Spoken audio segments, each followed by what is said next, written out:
Hello everyone, I'm Don Pratt, host of a brand new show here on Rogers TV where we get a community perspective of York Regional Police in your community. Welcome to Policing York Region. We're going to have the opportunity to visit a lot of areas of YRP, including the RIDE program, the social media team, crime prevention, diversity, and much more.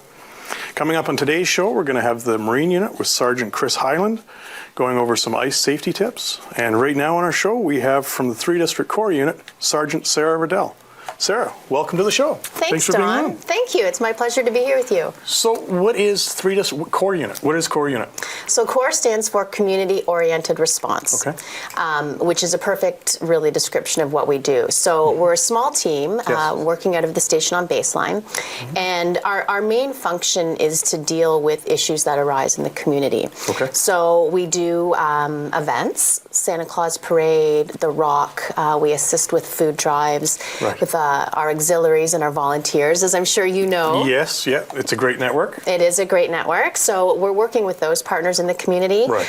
We're also doing the traffic enforcement.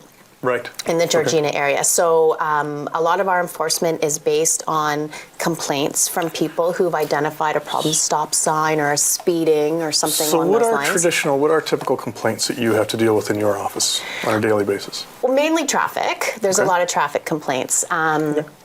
But we also have youth complaints. We have noise complaints. Right. In the summertime, a lot of complaints with people drinking down along the water, those sorts of issues, really anything that affects the community. But I have to say one of the largest complaints that we do get in the summer is with ATVs. ATVs. We have a short video on ATVs that we can bring up right now that Sarah can talk to. Perfect. So the big thing to remember with ATVs in York Region is that you are not allowed to drive them anywhere on any of our roads. Right. They are only to be used on private property and with the permission of the property owner. So is that by municipality? That is by municipality. So the Highway Traffic Act or the Off-Road Vehicles Act say that you can use them, but Georgina has not passed a bylaw allowing us to. So because the bylaw has not been passed, we are not able to ride on any road in Georgina. Okay, so if I have an ATV and I do want to take it for a ride somewhere, where can I go? You're going to need to trailer it. You can ride it on your own property if you like. If you have acreage, that's fantastic. If not, and you want to go somewhere where there is some space, you're going to need to trailer it, and then you're going to need to take it to that other location. Once you're there, definitely, you got to wear a helmet. You've got to wear the appropriate safety equipment. So there's still rules even on private property? For sure, yeah. There's still rules that exist. You got to be licensed, you got to be insured, that sort of thing. And other calls for service that you see up this way? As I was talking, traffic complaints. Right. So we really deal with traffic complaints in 2 ways. Right. One is we take complaints from people calling in. Okay. And then the other is we do data-driven work. So we will look at high collision intersections. We'll determine where our crashes are. We'll determine what our problematic lights are from issues that have happened there. And we'll go to those locations and we'll try our best to be effective and efficient from that angle. So how can the public help you and your team? You know what? It's great because there are a couple different ways. The first thing is Road Watch. So Road Watch is a program that allows the citizens to report driving behavior, aggressive driving behavior online. So www.yrp.ca, which is our website. Yes. You're going to go into online reporting and just follow the prompts through to Road Watch, fill out the information. Best to have, obviously you're going to need the license plate of the vehicle. Yes. Whatever description you can give me, because those reports come directly to me. So I get that report, I look at it, I confirm the information is correct, and then we send a letter out to the registered owner of the vehicle, letting them know. So you actually make contact with them? We make contact with them, yeah, and we let them know that their driving behavior is inappropriate, that it has been noticed, and we remind them that road safety is everybody's responsibility, and that they have to help keep the community safe. Fantastic. And community engagement. Community engagement. We see your team out to a lot of community events.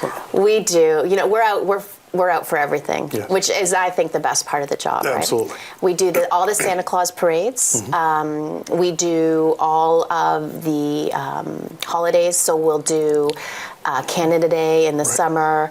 We'll do the long weekends. A lot of the time in the summer, we're down by the beach, work a lot of weekends in the summer. Right. We have bicycles that we ride, which really help us to get out and talk to people as well. So a lot of, like you said, engagement and outreach. Sometimes we're at the schools. When we have our youth complaints, we'll go out and we'll find out where the kids are hanging out, and we'll talk to them. And more often than not, they're just hanging out. They're not up to no good. They're not really causing problems. They're not really causing problems, right? But there's always the assumption that they are. Of course. But we'll go out, we'll check it out, and we'll make sure everything's as it should be. And do you have, as far as the youth and school engagement, does that come through your office as well? No, we have a community services office, and the community services officers, they have officers that are in every high school across the region, every elementary school. There's an officer whose specific job is crime prevention. We work closely with them. Of course. Because our jobs really are very parallel. Right. So we do work closely with them. So the core units, then, does each district have a core unit? Yep. Yeah, each district has a core unit. They're sometimes run a little bit differently, but for the most part, our job is, it's all the same. It's that community engagement piece, it's the road safety piece, and responding to the community complaints. And it's problem-oriented policing. You identify an issue to me that's happening in your community, and I put together a solution. And if I can engage you in the solution, that's fantastic. And if it's something we have to do, we go out and we'll take care of it. So it's not always enforcement. Sometimes it's education.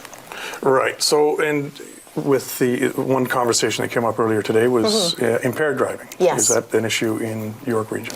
It is, unfortunately. Impaired driving is the #1 criminal cause of death in Canada. Right. It is senseless. Yes. It is totally preventable. It's a decision that one person makes that can have disastrous consequences. Yeah, absolutely. And, citizens, people, the community is a huge ally for us in the fight against impaired driving. And so we always encourage people, call 911. If you see a suspected impaired driver, call 911. It is an emergency in progress. Yes. We will come and we will stop that car and we'll determine what's going on with that driver. We can test their sobriety. We can make sure that they're not impaired. And if they are, then obviously we have to follow through with what happens there. But we can't be everywhere. No, of course not. Right? We can't be everywhere. And a lot of times people will tailor their driving when they see a police car, or they'll, quickly turn off the road, or whatever the case may be. But if you're driving home from the grocery store and you see a car in front of you that's all over the place, don't be afraid to phone us, because we will come out and we'll check out what's going on with that car. And 911, it is an emergency in progress, so you do call 911. And for people who are concerned about using their cell phone while they're driving, there is an allowance to make an emergency call. But obviously we encourage people, you have to be safe. Of course. Yourself. Safety comes first. Safety comes first. But let us know. You're a valued partner. See, you're looking for the public input. Definitely. Right? Yeah. You want to hear from people. We do, because it really helps us direct our deployment as well. I mean, there's I can't give you the number, but there's been, of course not. A lot of our impaired driving stops are based on information that has been provided to us by someone who's out on the roads and has observed this driving behavior and recognizes that it's problematic. And in future shows, we'll have the opportunity of going out with the ride program and just seeing exactly what is entailed there. So we're looking to that as well. And it's a big focus for us, right? I mean, our main focus is road safety, and road safety comes down to, it's don't drink and drive. Right. Don't use your cell phone and drive. Pay attention. Don't be distracted behind the wheel. Slow down. Do the speed limit, and always wear your seatbelt. These are 4 really basic things that are going to keep you, your passengers, and other people on the roadway safe. So we hear a lot talked about distracted driving as well. Cell phone use. Yeah. Still big? It's still going on. It's still out there. As you know, just recently the legislation changed. Yes. So now it's with your fees and fines and surcharges, it's a $490 ticket. Wow. Which is a lot of money. That's and 3 substantial. points. Yeah, and 3 points, which I think for a lot of people the points are more of a concern than the fine. I'm sure that affects your insurance as well. It does, yeah. So there has been some changes. So, you know, we're hoping for a reduction in that offense occurring. At this point, we're still stopping people on their phones. But the important thing to remember is that people who are distracted while driving are 4 times more likely to be involved in a collision. It really, just that moment of taking your eyes off the road. It's not just taking your eyes, if you're focusing on something else mentally. If you're looking down at your phone, your eyes are off the road. But if you're focusing on something else mentally, then you're not paying attention to what's going on in front of you. And it is dangerous. You know, it's forecast that distracted driving will actually overtake impaired driving with respect to causality. That's pretty significant to hear those. So what else can we say about the York Regional Police Corps unit? You know what? We enjoy what we do. Yes. It's officers who are really focused on making a difference in the community. Yes. We partner with our auxiliaries, and we have fantastic auxiliaries up here in Georgina, a great team, with our volunteers. And throughout the region. And throughout the region. I mean, we're really fortunate. It's a great bunch, Yeah. I mean, I'll always speak to the volunteer piece. It's huge in York Region, and it's a fantastic opportunity for those of us that get involved. So, Sarah, thank you very much for being on the show. My pleasure. It's been an absolute pleasure having you. Thank you, Don. And that's the first segment of this show, and we're going to flip over to a quick commercial break. Stay.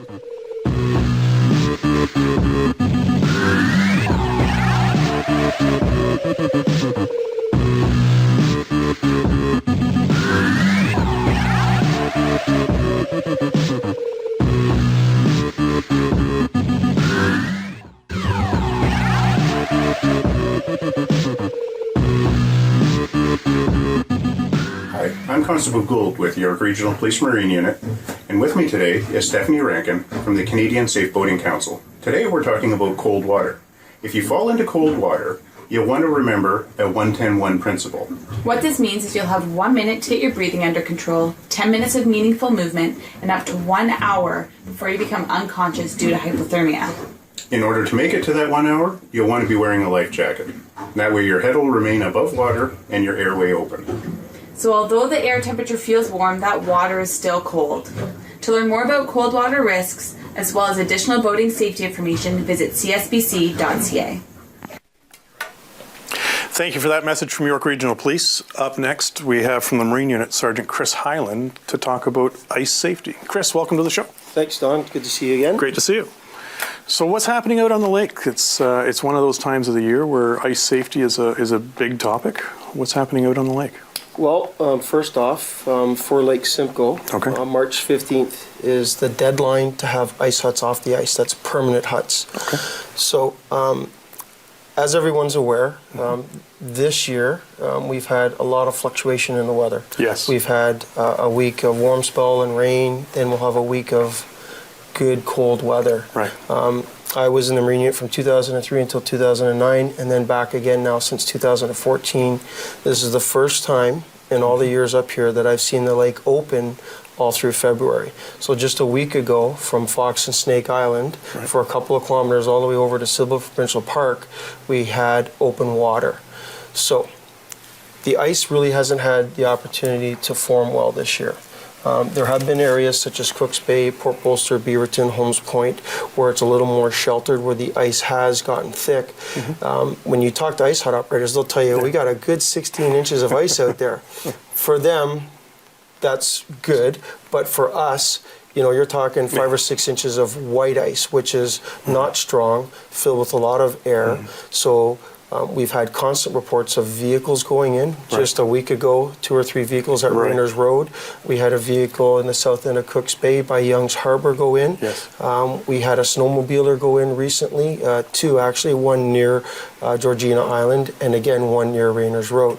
So the ice hasn't really had the opportunity to get very strong. So right now with this warm weather again, it's just turning to slush and melting away very quickly. The danger spots are going to be near shore because you're going to have all that runoff, all the salt in the water from the roads. So you have warm water coming into it and weakening the ice. It's going to destroy all the access So, points. and I guess it's safe to say too that just because somebody has reported that you have 12, 16 inches of ice in one area, that doesn't mean that you have it everywhere. No, you can go out, drill a hole, and it'll be 10 inches. You can walk 10 feet away and drill a hole, and it'll be 4 inches. So the ice doesn't form equally everywhere. So just because somebody's gone out and said, yeah, I've got 16 inches, you could be half a kilometer away, 100 feet away, and it could only be 10 inches thick. So what all else does when we think of the York Regional Police Marine Unit, typically we're thinking ice and we're thinking boats on the water. What all does York Regional Police Marine Unit do? Okay, so we're responsible for all waterways within York Region. So there are other kettle lakes such as Musselman's, Right. Lake Wilcox. There are other rivers. There's the Hyland River, the Perfala, the Masquinonge. Right. But Lake Simcoe is our main body of water. It's the busiest and the largest area of responsibility. So we do spend a lot of time up on Lake Simcoe. The Marine Unit, just like officers on the road, patrol the waterways and enforce different statutes. So we enforce the Liquor License Act. We enforce the Canada Shipping Act and all its statutes. So when we're out on the water, we'll come up to vessels, stop vessels, and inspect for safety equipment. We'll inspect for pleasure craft operator cards, licensing documents. But the Marine Unit also operates snowmobiles in the wintertime on trails and on the lake, and we also operate ATVs. And on occasion, we'll be called out to assist with search and rescue in looking for missing persons, and we can utilize some of our equipment Fantastic. on ATVs, snowmobiles. We have the airboat as well, which we use for in-between seasons. So when the ice is just forming and somebody decides to go out a little early, we'll use that. So not you only can safely patrol on the lake. Not only, yes, safely patrol, but really, we're also very much rescue orientated, okay? Right. And that leads us to working with some of our partners, such as York Region EMS. We have special response unit members there who are trained to come out on our vessels, trained to do ice rescues with us. And then we also work closely with Georgina Fire, who also have an airboat and can go out and do rescues. And, you know, we've reached an agreement with them where if they go out and deploy for a rescue, we come and back them up. So we bring our airboat. And if we're out deploying, they bring their So you're airboat working to in assist. partnership. Absolutely, and a very important one. Absolutely. So you patrol primarily on Lake Simcoe. How much of Lake Simcoe do you cover then? Okay, so depending on where you want to get your stats from, the lake is between 722 and 744 square kilometers. York Regional Police is responsible for about 350 square kilometers. So we pretty much have half the lake. But we do have agreements with other agencies. So you have South Simcoe, which has the western shore and a bit down Kempenfelt Bay. So we have agreements to assist them. You have Barrie City Police, who do the city area of Kempenfelt Bay. You have the OPP, who are in the north, and then Durham on the eastern shore. So basically the whole southern shoreline of Lake Simcoe, and if you were to draw a line from Beaverton right across to Kempenfelt Bay, that's all York's area. So it's a large, and because we're a government agency working on the waterways under the Canada Shipping Act, not only do we log on with York Regional Police Dispatch, we also log on with the Coast Guard when we're on the waterways. So if there's an emergency up in Lake Couchiching, we could be tasked up there to assist as well. Fantastic. So you're working in partnerships with all of the other agencies out on the water. So during this time of the year, is there really much patrol being done out in the lake, or is it more? This year we did not get out on the lake. This past weekend we were out in Cooks Bay on our snowmobiles. But for the most part, the lake hasn't been very safe. And if we're advocating for people to be careful and stay off, for us to go out there and go ripping across the lake won't look very good either. Even though we have the training, we have excellent equipment. We're trained in how to self-rescue and get out of an emergency situation. We're not out there right now. Usually, yes, we'd be out on snowmobiles and ATVs. So what we've been doing instead is a lot of shoreline patrol, and we've been checking access points where people that are going out have been going out. We've been stopping and checking them, on ATVs and snowmobiles, again, for all their licensing documents. And then we've been working with the M&R as well, and they'll do the fishing part of things, and then we'll take care of all the document part of it. And public awareness? Absolutely. We're always talking to the media, this show as well as other agencies out there. We're always getting on, alerting people to ice conditions, and then again talking to the fish hut operators to see what trends they're finding out there. And what are you finding most, let's say for this time of year? I was driving down Lake Drive yesterday. Still see quite a few huts out there. Are they in safe conditions? What's safe? It's hard to gauge that. we've got a lot of people out walking. Okay. You've got kiteboarders out there. You've got a lot of people snowmobiling and ATVing. But what I have noticed is you're not seeing a lot of activity out in the middle of the lake. And that's where it was open just over a week ago. Right. So what you're seeing is, it's almost like a monkey see, monkey do. Yes. So when one guy sees somebody driving a car across Cooks Bay, everybody thinks they can take their car out. But again, weekly we're told of groups of cars going through. And that's because the ice really isn't as strong as it has been in the past. Sure. And when you get people going out and they see one car park, another car parks, then a truck, next thing you know, have 15 or 20 cars all parked in one area, the ice starts to sag, the water comes up, and then they all go through. So that's a lot of what we've been getting this year. So for an ice hut operator to go out onto Lake Simcoe to spend the day, what are some of the things that they should be bringing out with them? Well, all their documents, make sure they have their fishing license with them. Of course. You know, safety-wise, if you can buy a floater suit, they work really well. They keep you warm. If you happen to go through, they can assist by keeping you afloat. Okay. Ice picks, and then there's cleats that you can put on your feet as well for traction. So the ice picks are in the event that you do go in, you have... So with a floater suit, if you fall through, now you have time.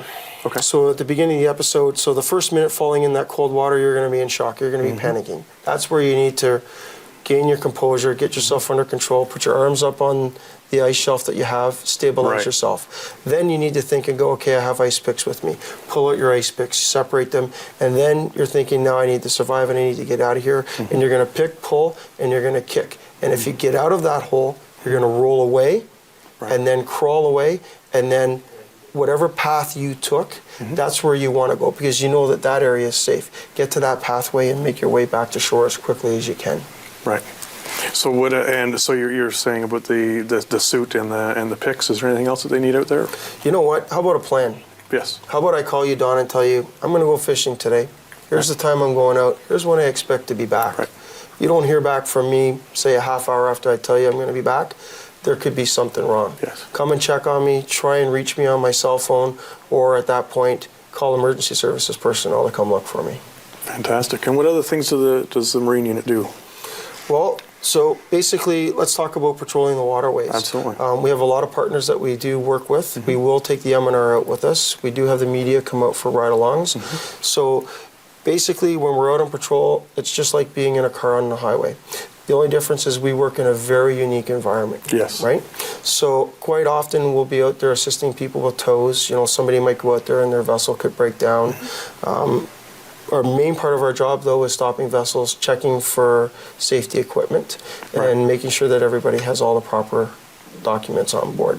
While we're doing these stops, we're also checking for operator sobriety, and quite often looking for liquor offenses as well. So it's not just enforcement; it's also proactive policing. Well, it's always about education as well, Yeah, right? sure. So even though we do find somebody who's in contradiction, doesn't mean they have to get a ticket. That's not what it's always about. You know, sometimes what's more important is gaining the confidence of the public, gaining that ally, and you know, giving them a caution and then educating them about how important that piece of equipment is that they could be missing. And making sure that they're going to stay within the rules of the waterways. So absolutely. Our job is to keep people safe. Right. Earlier on the show, we were speaking to Sergeant Riddell about impaired in the region. Is that prevalent in what you see on your end? We do usually get a couple a year. It's not as prevalent as it is on the roadways. Sometimes it can be difficult because, you know, we're only one team of officers out there. So you've got two officers in one boat patrolling a very large area. Whereas, you know, in the region on the roads, you've got multiple officers patrolling a very large area. I will also say that you're not going to get the frequency of boat traffic like you would vehicle traffic on the highways. So it's out there. It's just up to us to find it. Right. So one thing that I've seen is it's specific to the York Regional Police, one of their boats anyways, is the water availability, the water cannon. So our vessels are equipped with state-of-the-art equipment. Yes. Radar, GPS, forward-looking infrared, so a FLIR, and we do have firefighter capabilities. So Right. we have put out cottage fires and assisted Georgina Fire with cottage fires. We have put out boat fires. Again, it's a very unique environment. And when we were planning to get our bigger vessels back in 2005, that was one of the areas that we looked at. You know, Right. we have had marinas, boats explode in marinas, Right. and it's got a lot to do with fueling procedures and people not properly venting. But, you know, when we were building the boats that we have now, we stressed that the importance of firefighter capability. So yes, we're able Fantastic. to hook up with Georgina Fire. They can use our Okay. vessel as a pumper. Thanks very much, Chris, for coming on the show. That's some great information. That wraps up this episode of Policing York Region. For more information on the show, you can visit rogerstv.com, or for more information on York Regional Police, yrp.ca. It's been great having you, and I look forward to seeing you again.